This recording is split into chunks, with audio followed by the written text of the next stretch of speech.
Let me say this right up front. If you're watching this, you're probably carrying a lot right now. Maybe your mom fell.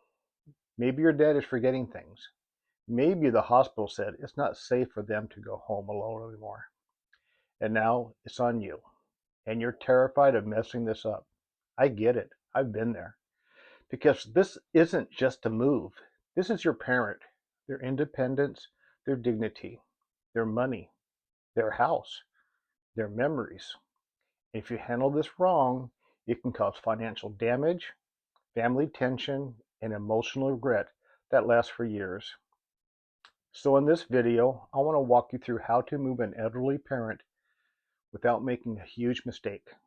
Not from theory, from experience. Hi, I'm Bill Simmons. A few years ago, I went through this process helping my own mother transition as she got older.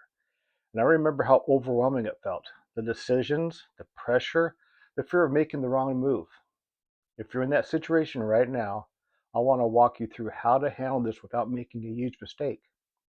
So let's dive in. Number one, don't wait for a crisis. This is the biggest mistake families make. They wait. They wait until there's a fall.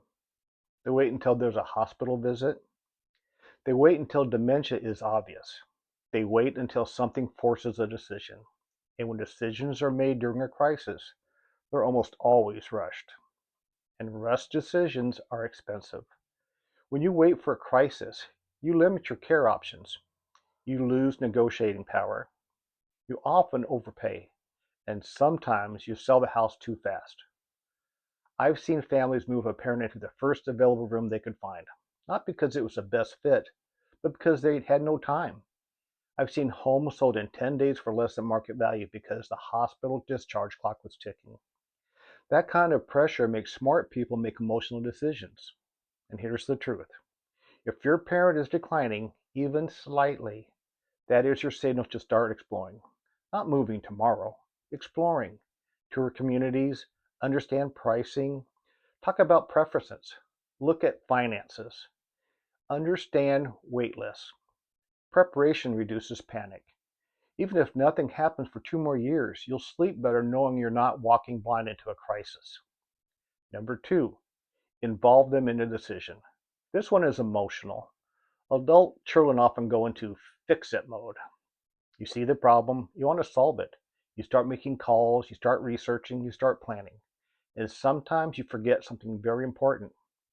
It's still their life, even if they're slowing down, even if they need help, even if you're the one doing the heavy lifting. If you move forward without involving them, it creates resistance. I've seen parents shut down. I've seen resentment build. I've seen siblings start fighting over control. You don't want this to feel like something that happened to them. You want it to feel like something they chose. That doesn't mean they control every detail, but they deserve a voice. Ask, what are you most worried about? What would make you feel safe? What do you want? What matters most to you? Sometimes it's simple. I don't want to be far from my church, or I want to keep my dog. I don't want a roommate, or I want my own furniture. When they feel heard, the process gets easier. And when they feel forced, it gets harder. Dignity matters, even at 85. Number three, understand care levels first. This is where many families go wrong. They start with the house. They think, okay, we need to sell the house so we can move mom. Wrong order. You start with care needs. Independent living, assisted living, memory care, skilled nursing. These are very different, medically and financially. Independent living is mostly lifestyle. Assisted living includes help with daily tasks. Memory care is specialized and structured. Skilled nursing is medical. If you choose the wrong level, you create a second move within months. And second moves are exhausting, emotionally and financially. Before you touch the house, you need clarity on what level of help is truly needed. Is this short-term rehab or long-term? Is there a medical diagnosis? What does the doctor recommend? What does the facility assessment say? Don't guess. Get professional evaluations because housing follows care, not the other way around. Number four, Don't panic, sell the house. This is huge. The moment families think facility, they think we need to sell the house immediately. Sometimes yes, sometimes no.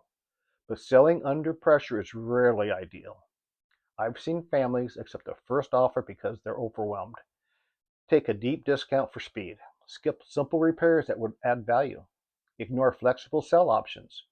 Miss tax or state considerations. The house is often the largest asset in the picture. It deserves strategy. There are options most people don't realize exist. Traditional listing, as-is sale, direct purchase options, delayed possession, short-term rent back, bridge strategies. Sometimes selling right away makes sense. Sometimes holding the property for a few months makes sense. Sometimes renting it temporarily makes sense. Or sometimes using a flexible purchase option buys breathing room. But here's the key. You don't decide this emotionally. You decide it strategically. And that requires information. Number 5, make a plan before you act. This is where calm replaces chaos. Before you move them, you sell the house, you clean everything out, you sign contracts. Pause. Sit down, list the moving parts, care plan, financial plan, housing plan, timeline, family roles, and legal documents. Who has power of attorney? Is the will updated? Are there Medicaid considerations? Is there long-term care insurance?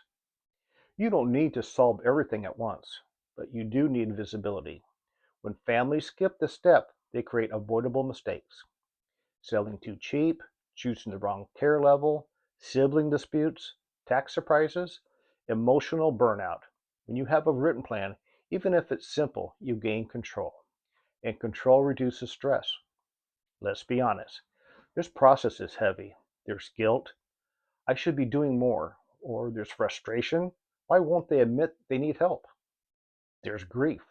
You're watching your parent age. That's not easy. But here's what I want you to hear clearly. Moving them safely is not abandoning them. Selling the house is not erasing memories. Choosing care is not giving up. Sometimes the most loving decision is the one that protects them from a fall, from isolation, from medication mistakes. Safety is not failure, it's responsibility. Here's the order I recommend. Assess health and care level. Tour appropriate communities. Understand costs clearly. Review finances. Evaluate the house strategically. Create a timeline. Communicate openly with siblings. Then execute calmly. When done this way, the stress drops dramatically because you're acting from clarity, not panic. Let me summarize the big mistakes. Waiting for a crisis, excluding the parent, guessing at care needs, selling the house emotionally, skipping the planning stage. Avoid those 5 and you eliminate most disasters. Now, if you're in this situation right now, I want you to breathe. You don't have to solve everything today. You just need the next right step. Clarity beats speed. Planning beats panic. And thoughtful decisions beat emotional reactions. You are not alone in this. Families go through this every single day.